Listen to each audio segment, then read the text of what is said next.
नमस्कार दोस्तों। आज हम आपके लिए लेकर आए हैं मुंशी प्रेमचंद की बहुचर्चित कहानी शूद्र। तो चलिए शुरू करते हैं। माँ और बेटी एक झोपड़ी में गांव के उस सिरे पर रहती थीं। बेटी बाग से पत्तियां बटोर लाती, माँ भाड़ झोंकती। यही उनकी जीविका थी।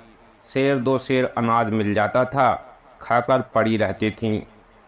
माता विधवा थी, बेटी कुंवारी।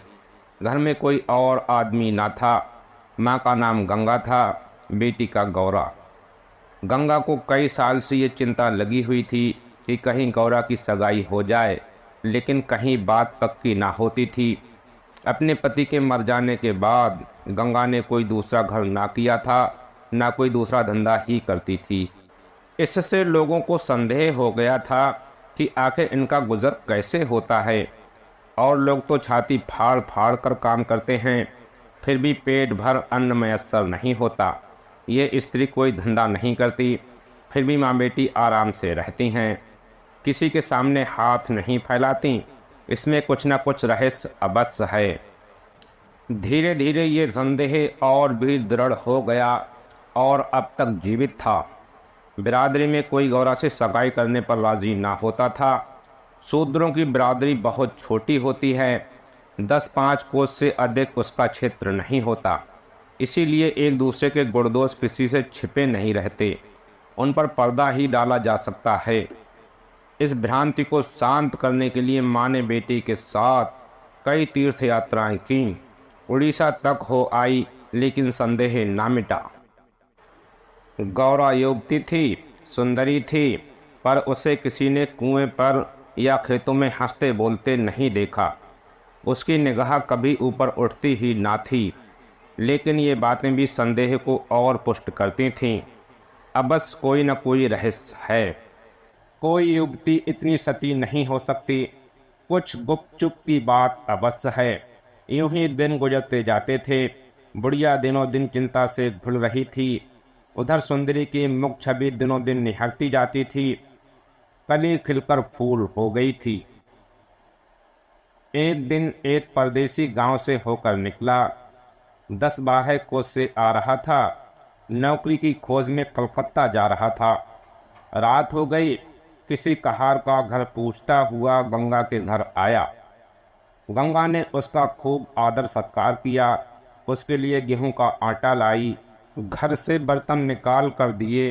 कहार ने पकाया, खाया, लेटा, बातें होने लगीं। सगाई की चर्चा छिड़ गई। कहार जबान था। गौरा पर निगाह पड़ी, उसका रंग ढंग देखा, उसकी सजल छवि आंखों में खुभ गई। सगाई करने पर राजी हो गया। लौट कर घर चला गया। 2-4 गहने अपनी बहन के यहाँ से लाया। गांव के बजाज ने कपड़े उधार दे दिए। 2-4 भाई बंधुओं के साथ सगाई करने आ पहुंचा। सगाई हो गई, यहीं रहने लगा। गंगा बेटी और दामाद को आंखों से दूर ना कर सकती थी, परंतु 5 दिनों में मंगरू के कानों में इधर उधर की बातें पड़ने लगीं। सिर्फ बिरादरी के ही नहीं, अन्य जाति वाले भी उसके कान भरने लगे। ये बातें सुन सुनकर मंगरू पछताता था कि नाहक यहाँ फंसा। पर गौरा को छोड़ने का ख्याल कर उसका दिल कांप उठता था। 1 महीने के बाद मंगरू अपनी बहन के गहने लौटाने गया। खाने के समय उसका बहनोई उसके साथ भोजन करने ना बैठा। मंगरू को कुछ संदेह हुआ। बहनोई से बोला, तुम क्यों नहीं आते?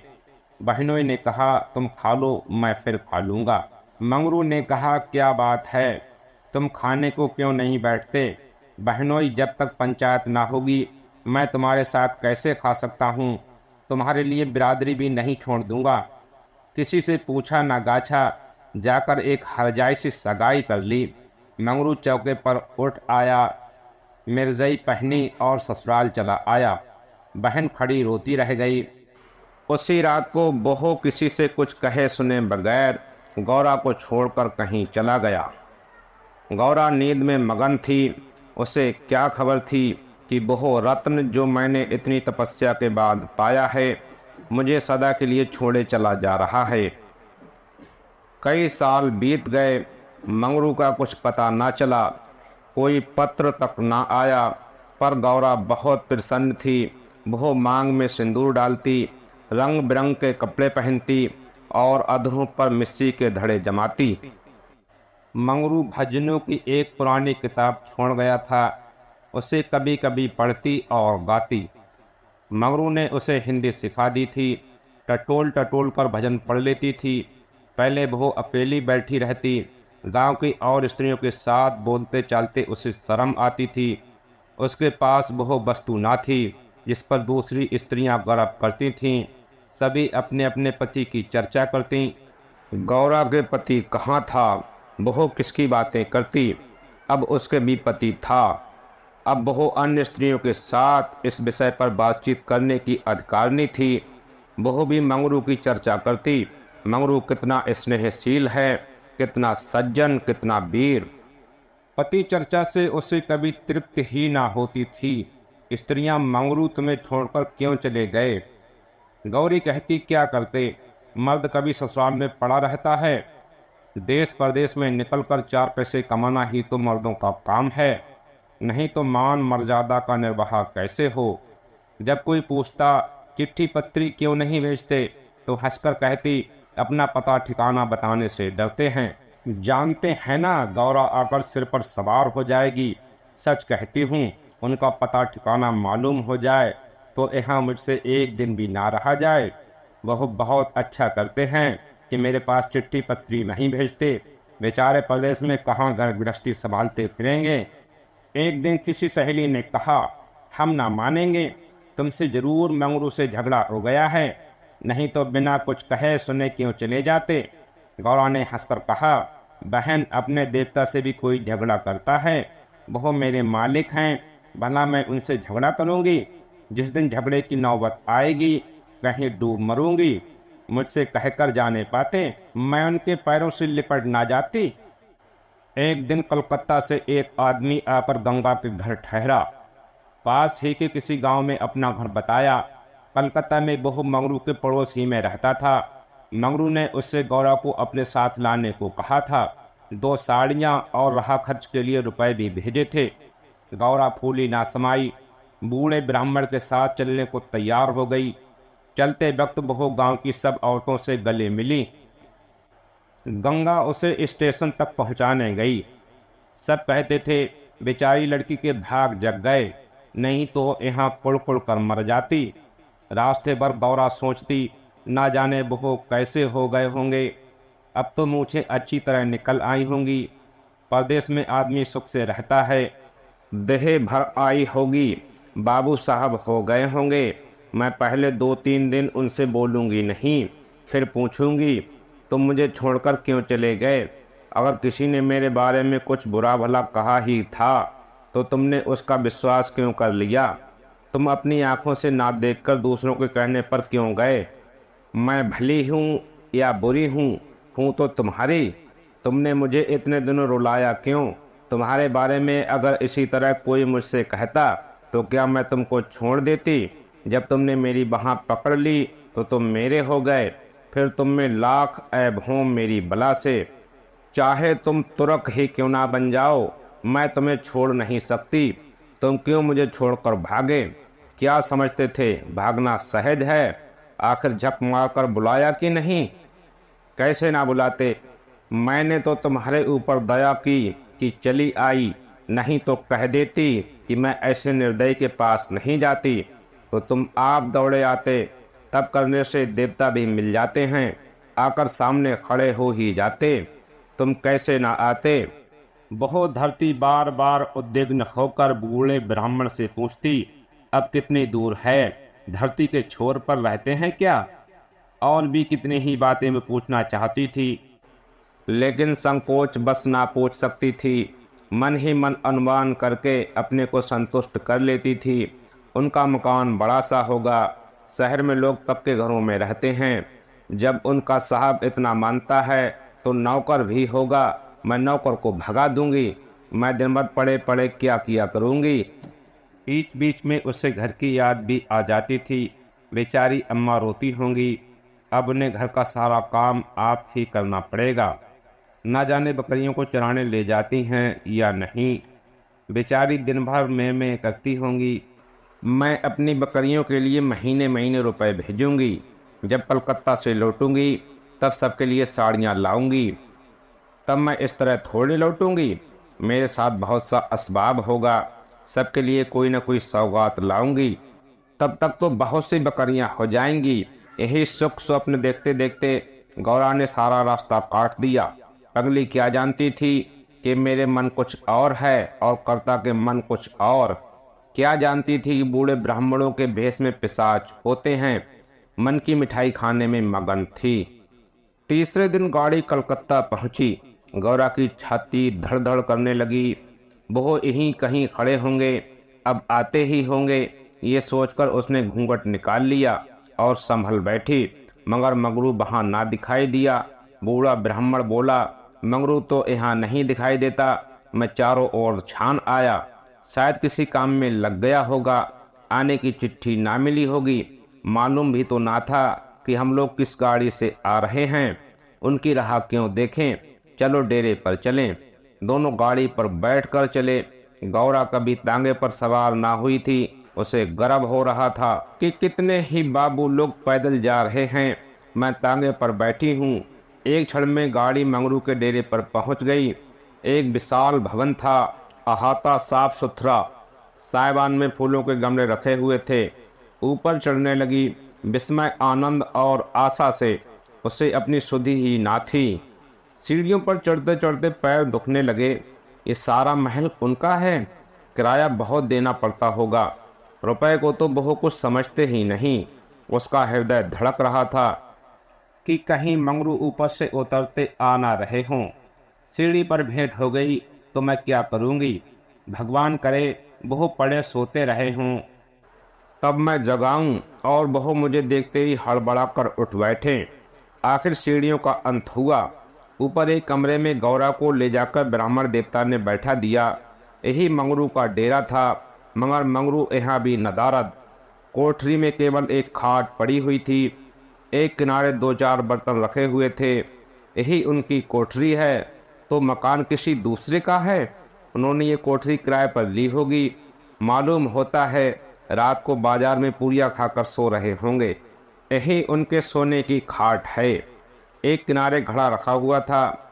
गौरा को मारे प्यास के तालू सूख रहा था। घड़े से पानी उड़ेल कर पिया। एक किनारे पर एक झाड़ू रखा था। गौरा रास्ते की थकी थी, पर पैरों में लाश में थकन कहाँ। उसने कोठरी में झाड़ू लगाया, बर्तनों को धो धोकर एक जगह रखा। कोठरी की एक एक वस्तु, यहाँ तक कि उसकी फर्श और दीवारों में उसे आत्मीयता की झलक दिखाई देती थी।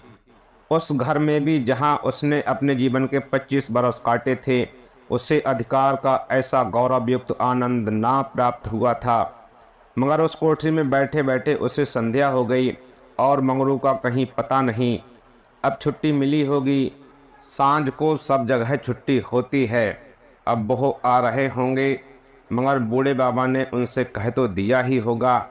बहू क्या अपने साहब से थोड़ी देर की छुट्टी ना ले सकते थे? कोई बात होगी तभी तो नहीं आए। अंधेरा हो गया। कोठरी में दीपक ना था। गौरा द्वार पर खड़ी पत्ती की बाट देख रही थी। जीने पर बहुत से आदमियों के चढ़ने उतरने की आहट मिलती थी।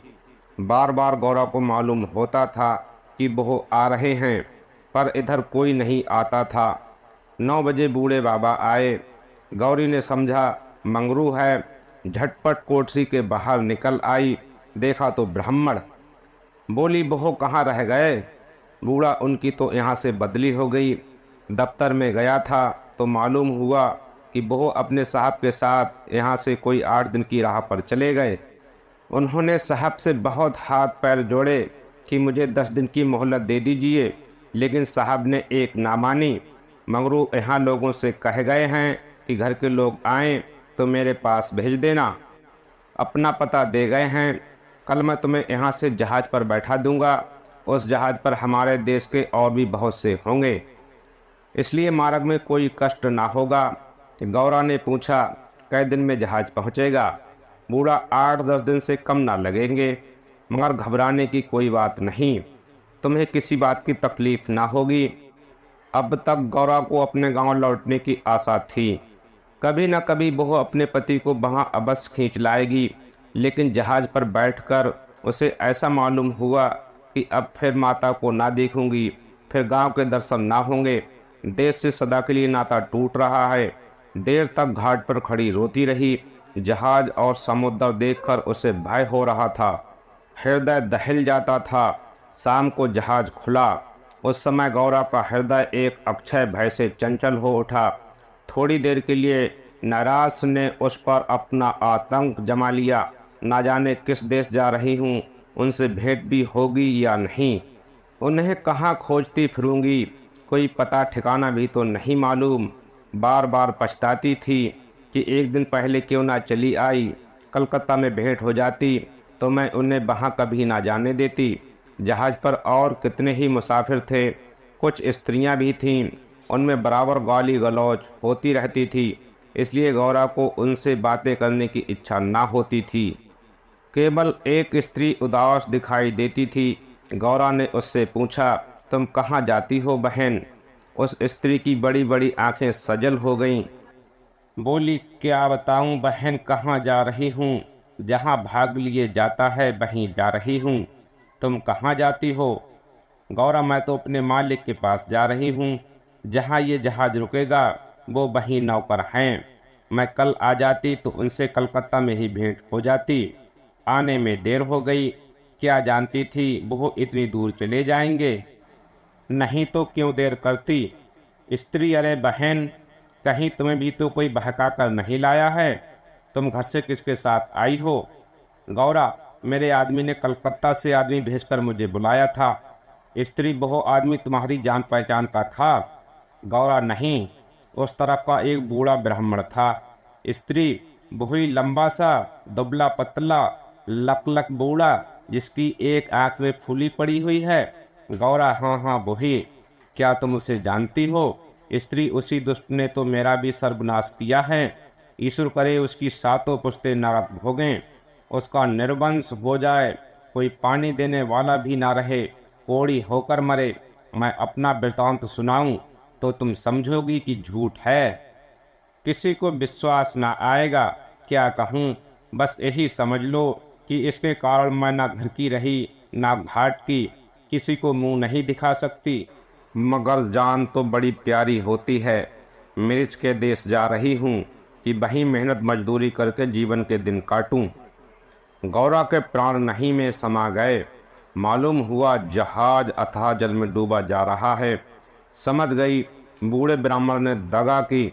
अपने गांव में सुना करती थी कि गरीब लोग मिर्च में भर्ती होने के लिए जाया करते हैं, मगर जो वहां जाता है वो फिर नहीं लौटता। हे भगवान, तुमने मुझे किस पाप का ये दंड दिया? बोली, ये सब क्यों लोगों को इस तरह छलकर मिर्च भेजते हैं? स्त्री, रुपए के लोभ से और किस लिए? सुनती हूँ आदमी पीछे इन सभी को कुछ रुपए मिलते हैं। गौरा, मजूरी। गौरा सोचने लगी, अब क्या करूँ? ये आशा नौका जिस पर बैठी हुई वो चली जा रही थी, टूट गई थी, और बहुत समुद्र की लहरों के सिवा उसकी रक्षा करने वाला कोई ना था।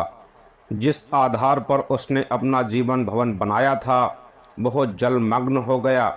अब उसके लिए जल के सिवा और कहाँ आश्रय है? उसे अपनी माता की, अपने घर की, अपने गांव की, सहेलियों की याद आती और ऐसी घोर मरम वेदना होने लगी मानो कोई सर्प अंत स्थल में बैठा हुआ बार बार डस रहा हो। भगवान, अगर मुझे यही यातना देनी थी तो तुमने जन्म ही क्यों दिया था? तुम्हें दुखिया पर दया नहीं आती? जो पिसे हुए हैं उन्हीं को पीसते हो। करुण स्वर से बोली, तो अब क्या करना होगा बहन? स्त्री, ये तो वहां पहुंचकर मालूम होगा। अगर मजूरी ही करनी पड़ी तो कोई बात नहीं, लेकिन अगर किसी ने कुदृष्टि से देखा तो मैंने निश्चय कर लिया है कि या तो उसी के प्राण ले लूंगी या अपने प्राण दे दूंगी। ये कहते कहते उसे अपना वृतांत सुनाने की बहुत उत्कट इच्छा हुई जो दुखियों को हुआ करती है। बोली, मैं बड़े घर की बेटी और उससे भी बड़े घर की बहू हूँ, पर अभागिनी। विवाह के तीसरे ही साल पतिदेव का देहांत हो गया। चित्त की कुछ ऐसी दशा हो गई कि नित्य मालूम होता कि बहू मुझे बुला रहे हैं। पहले तो आंख झपकते ही उनकी मूर्ति सामने आ जाती थी, लेकिन फिर तो ये दशा हो गई कि जागृत दशा में भी रह रहकर उनके दर्शन होने लगे। बस यही जान पड़ता था कि बहू साक्षात खड़े बुला रहे हैं। किसी से शर्म के मारे कहती ना थी, पर मन में ये शंका होती थी कि जब उनका देहावसान हो गया है तो बहू मुझे दिखाई कैसे देते हैं। मैं इसे भ्रांति समझकर चित्त को शांत ना कर सकती। मन कहता था, जो वस्तु प्रत्यक्ष दिखाई देती है वह मिल क्यों नहीं सकती। केवल बहु ज्ञान चाहिए। साधु महात्माओं के सिवा बहु ज्ञान और कौन दे सकता है। मेरा तो अब भी विश्वास है कि अभी ऐसी क्रियाएं हैं जिनसे हम मरे हुए प्राणियों से बातचीत कर सकते हैं, उनको स्थूल रूप में देख सकते हैं। महात्माओं की खोज में रहने लगी। मेरे यहाँ अक्सर साधु संत आते थे, उनसे एकांत में इस विषय में बातें किया करती थी, पर वे लोग सतुपदेश देकर मुझे टाल देते थे। मुझे सतुपदेशों की जरूरत ना थी। मैं वैधव्य धर्म खूब जानती थी। मैं तो बहु ज्ञान चाहती थी जो जीवन और मरण के बीच का पर्दा उठा दे। 3 साल तक मैं इसी खेल में लगी रही। 2 महीने होते हैं वही बूढ़ा ब्राह्मण सन्यासी बना हुआ मेरे यहाँ जा पहुँचा। मैंने इससे वही भिक्षा मांगी। इस धूर्त ने कुछ ऐसा माया जाल फैलाया कि मैं आंखें रहते हुए भी फंस गई। अब सोचती हूँ तो अपने ऊपर आश्चर्य होता है कि मुझे उसकी बातों पर इतना विश्वास क्यों हुआ। मैं पति दर्शन के लिए सब कुछ झेलने को, सब कुछ करने को तैयार थी। इसने रात को अपने पास बुलाया। मैं घर वालों से पड़ोसिन के घर जाने का बहाना करके इसके पास गई। एक पीपल से इसकी धुनी जल रही थी। उस विमल चांदनी में ये जटाधारी ज्ञान और योग का देवता सा मालूम होता था। मैं आकर धुनी के पास खड़ी हो गई। उस समय यदि बाबा जी मुझे आग में कूद पड़ने की आज्ञा देते तो मैं तुरंत कूद पड़ती। इसने मुझे बड़ा प्रेम से बैठाया और मेरे सिर पर हाथ रखकर न जाने क्या कर दिया कि मैं बेसुध हो गई। फिर मुझे कुछ नहीं मालूम कि मैं कहाँ गई, क्या हुआ। जब मुझे होश आया तो मैं रेल पर सवार थी। जी में आया कि चिल्लाऊं, पर यह सोचकर कि अब गाड़ी रुक भी गई और मैं उतर भी पड़ी तो घर में घुसने ना पाऊंगी, मैं चुपचाप बैठी रह गई। मैं परमात्मा की दृष्टि से निर्दोष थी, पर संसार की दृष्टि में कलंकित हो चुकी थी। रात को किसी युवती का घर से निकल जाना कलंकित करने के लिए काफ़ी था। जब मुझे मालूम हो गया कि सब मुझे टापू में भेज रहे हैं तो मैंने जरा भी आपत्ति नहीं की। मेरे लिए अब सारा संसार एक सा है। इसका संसार में कोई ना हो, उसके लिए देश परदेश दोनों बराबर हैं। हाँ, ये पक्का निश्चय कर चुकी हूँ कि मरते दम तक अपने सत्य की रक्षा करूंगी। विधि के हाथ में मृत्यु से बढ़कर कोई यातना नहीं। विधवा के लिए मृत्यु का क्या भय, उसका तो जीना और मरना दोनों बराबर हैं। बल्कि मर जाने से जीवन की विपत्तियों का तो अंत हो जाएगा। गौरा ने सोचा, इस स्त्री में कितना धैर्य और कितना साहस है, फिर मैं क्यों इतनी कातर और निराश हो रही हूँ। जब जीवन की अभिलाषाओं का अंत हो गया तो जीवन के अंत का क्या डर। बोली, बहन, हम और तुम एक जगह रहेंगी, मुझे तो अब तुम्हारा ही भरोसा है। स्त्री ने कहा, भगवान का भरोसा रखो और मरने से मत डरो। सघन अंधकार छाया हुआ था। ऊपर काला आकाश था, नीचे काला जल। गौरा आकाश की ओर ताक रही थी, उसकी संगनी जल की ओर। उसके सामने आकाश के कुसुम थे।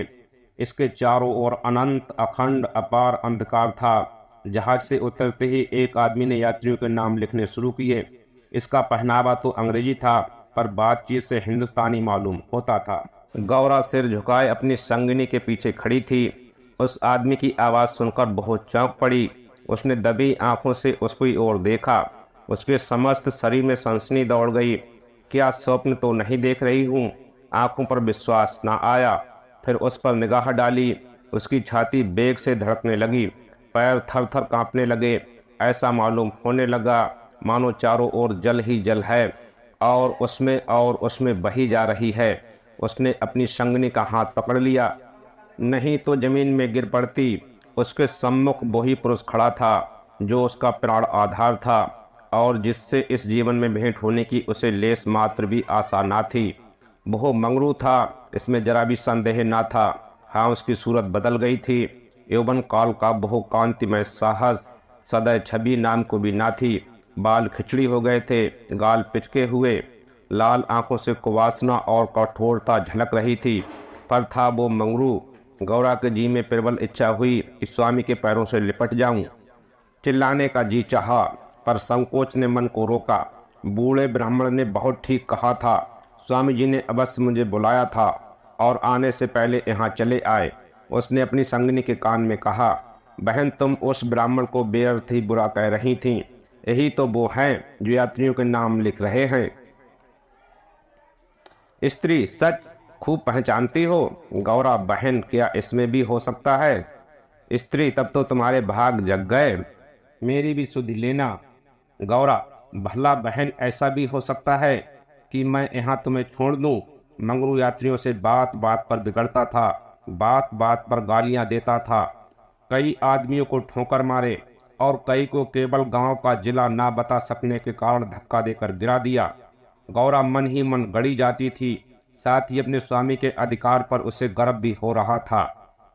आखिर मंगरू उसके सामने आकर खड़ा हो गया और कुचेष्टापूर्ण नेत्रों से देखकर बोला, तुम्हारा क्या नाम है?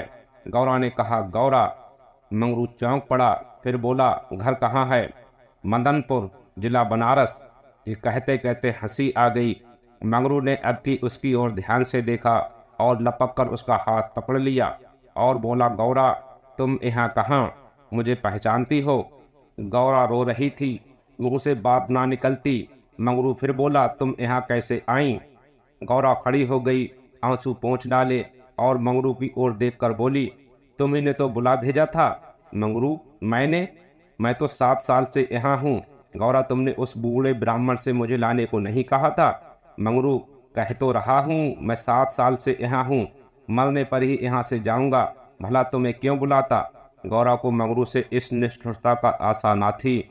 उसने सोचा, अगर ये सत्य भी हो कि इन्होंने मुझे नहीं बुलाया तो भी इन्हें मेरा यूं अपमान ना करना चाहिए था। क्या वो समझते हैं कि मैं इनकी रोटियों पर आई हूँ? ये तो इतने ओछे स्वभाव के ना थे। शायद दर्जा पाकर इन्हें मद हो गया है।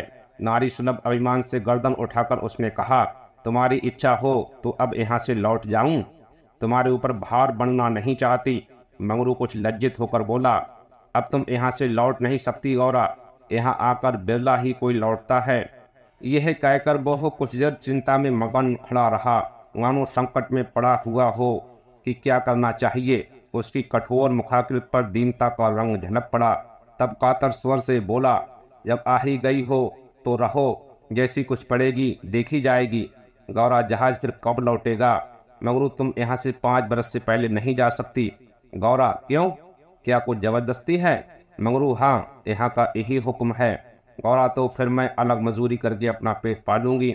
मंगरू ने सजल नेत्र होकर कहा, जब तक मैं जीता हूँ तुम मुझसे अलग नहीं रह सकती। गौरा, तुम्हारे ऊपर भार बनकर ना रहूंगी। मंगरू, मैं तुम्हें भार नहीं समझता गौरा, लेकिन ये जगह तुम जैसी देवियों के रहने लायक नहीं है, नहीं तो अब तक मैंने तुम्हें कब का बुला लिया होता।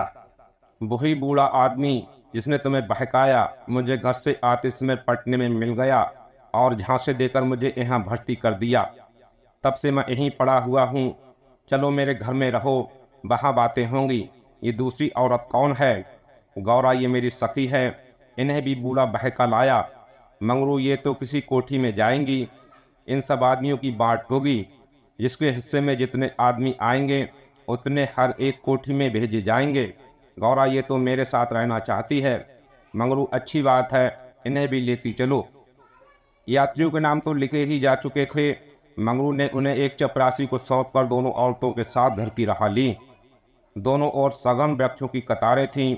जहां तक निगाह जाती थी ईख ही ईख दिखाई देती थी। समुद्र की ओर से शीतल निर्मल वायु के झोंके आ रहे थे। अत्यंत सुरम्य दृश्य था, पर मंगरू की निगाह उस ओर ना थी।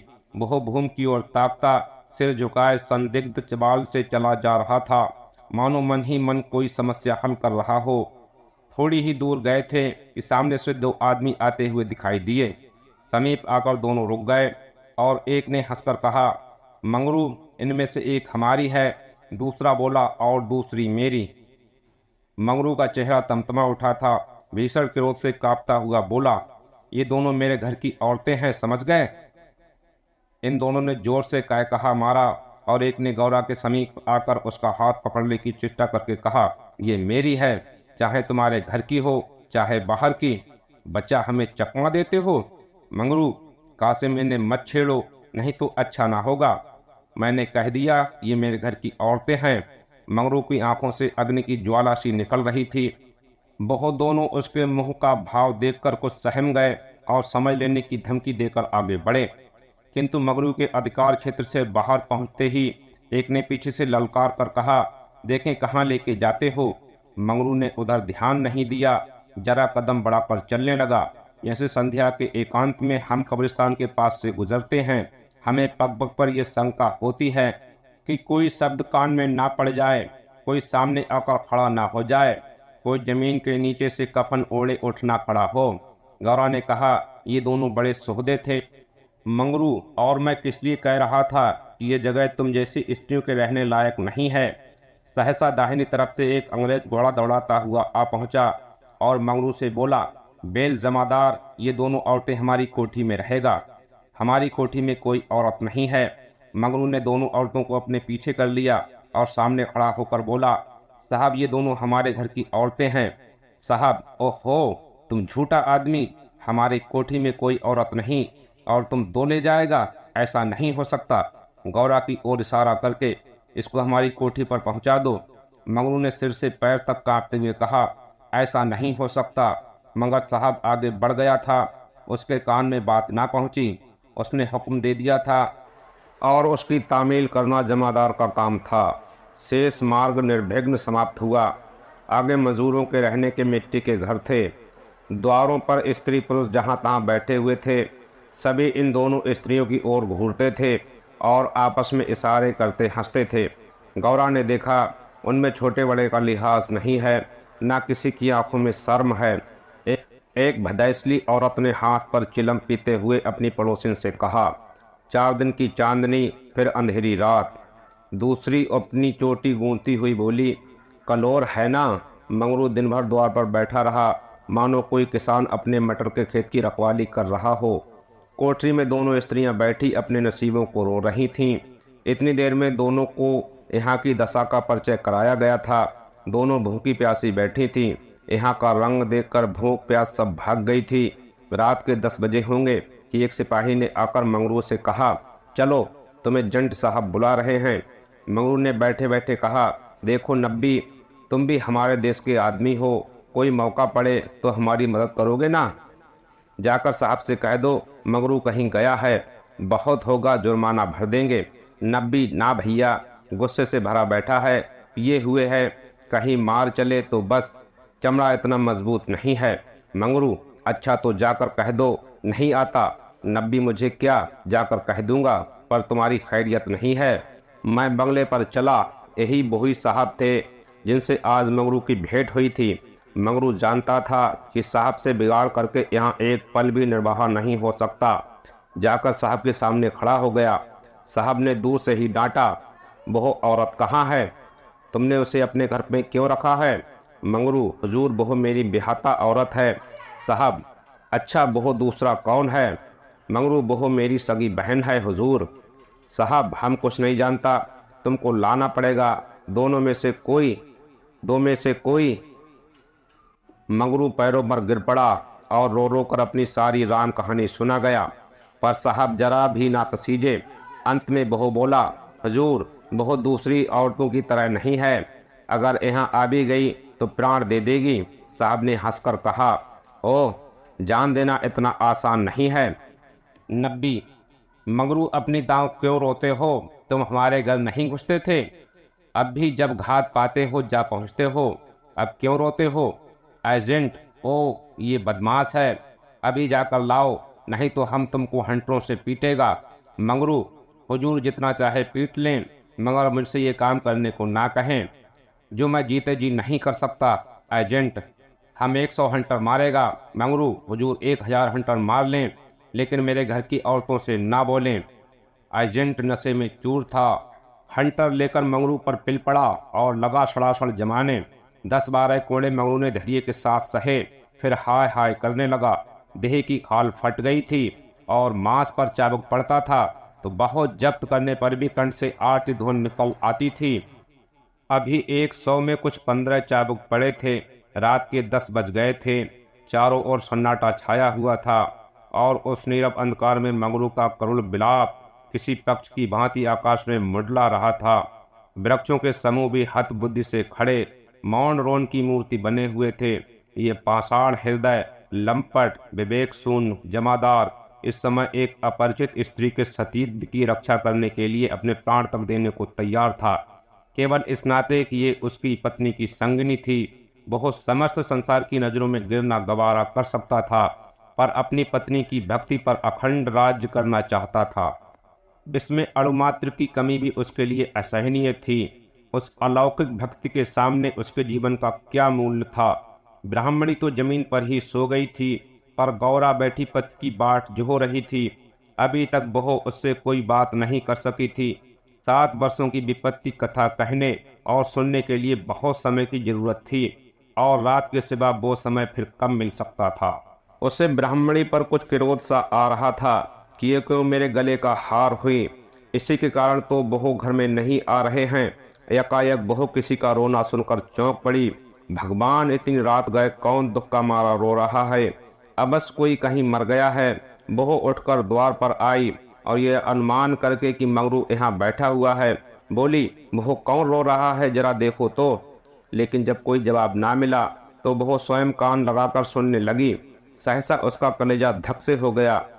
तो ये उन्हीं की आवाज है। ये साफ आवाज सुनाई दे रही थी, मंगरू की आवाज थी। वो द्वार के बाहर निकल आई। उसके सामने एक गोली के अम्पे पर एजेंट का बंगला था। उसी तरफ से आवाज आ रही थी, कोई उन्हें मार रहा है। आदमी मार पड़ने पर इस तरह रोता है? मालूम होता है वही साहब उन्हें मार रहा है। वो वहाँ खड़ी ना रह सकी। पूरी शक्ति से उसने बंगले की ओर दौड़ी। रास्ता साफ था। एक क्षण में वो फाटक पर पहुंच गई। फाटक बंद था। उसने जोर से फाटक पर धक्का दिया, लेकिन वो फाटक ना खुला, और कई बार जोर से पुकारने पर भी कोई बाहर ना निकला। तो वो फाटक के जंगलों पर पैर रखकर भीतर कूद पड़ी, और उस पार जाते ही उसने एक रोमांचकारी दृश्य देखा। मंगरू नंगे बदन बरामदे में खड़ा था और एक अंग्रेज उसे हंटरों से मार रहा था। गौरा की आंखों के सामने अंधेरा छा गया। वो एक छलांग में साहब के सामने जाकर खड़ी हो गई और मंगरू को अपने अक्षय प्रेम सबल हाथों से ढांक कर बोली, सरकार दया करो, इनके बदले मुझे जितना चाहे मार लो, पर इनको छोड़ दो। एजेंट ने हाथ रोक लिया और उन्मत्त की भांति गौरा की ओर कई कदम आकर बोला, हम इसको छोड़ दें, तुम मेरे पास रहेगा। मंगरू के नथने फड़कने लगे। ये पामर नीच अंग्रेज मेरी पत्नी से इस तरह की बातें कर रहा है। अब तक वो जिस अमूल रत्न की रक्षा के लिए इतनी यातना सह रहा था, वही वस्तु साहब के हाथ में चली जा रही थी। ये असहनीय था। उसकी आंखों के सामने वो उससे छूट रहा था। गौरा ने दिल पर पत्थर रखकर कहा, मुझे आपकी शर्त मंजूर है, लेकिन अपने पति के स्वस्थ होने के बाद मैं तुम्हारे पास आऊंगी। अंग्रेज मान गया। उसने मंगरू पर अत्याचार बंद कर दिया और सिपाही को उसे अस्पताल में भर्ती कराने का आदेश दिया। मंगरू को अस्पताल ले जाया गया। गौरा भी उसके साथ थी। इलाज के दौरान गौरा एक क्षण के लिए भी मंगरू के सामने से नहीं हटी। 4 दिनों के इलाज के बाद मंगरू ने आंखें खोली। तय शर्त के मुताबिक अब गौरा को मंगरू का साथ छोड़ अंग्रेज के पास जाना था। ये उसे मंजूर नहीं था। ऐसे में उसने मरना बेहतर समझा। अस्पताल के बाहर नदी की धार बह रही थी। गौरा जाकर उसमें कूद पड़ी। आनंद फानन में एक अस्पताल कर्मचारी दौड़ा मंगरू के पास आया और गौरा के नदी में कूदने की सूचना दी। मंगरू की आंखों के सामने अंधेरा छा गया। उसे कुछ समझ नहीं आया। दौड़कर नदी के सामने पहुंचा और छलांग मार दी। जीते जी जो कभी साथ नहीं रह पाए, अब वे दोनों परलोक की यात्रा में साथ जा रहे थे। धन्यवाद। प्लीज़ मेरे चैनल को लाइक शेयर और सब्सक्राइब जरूर करें। शुक्रिया।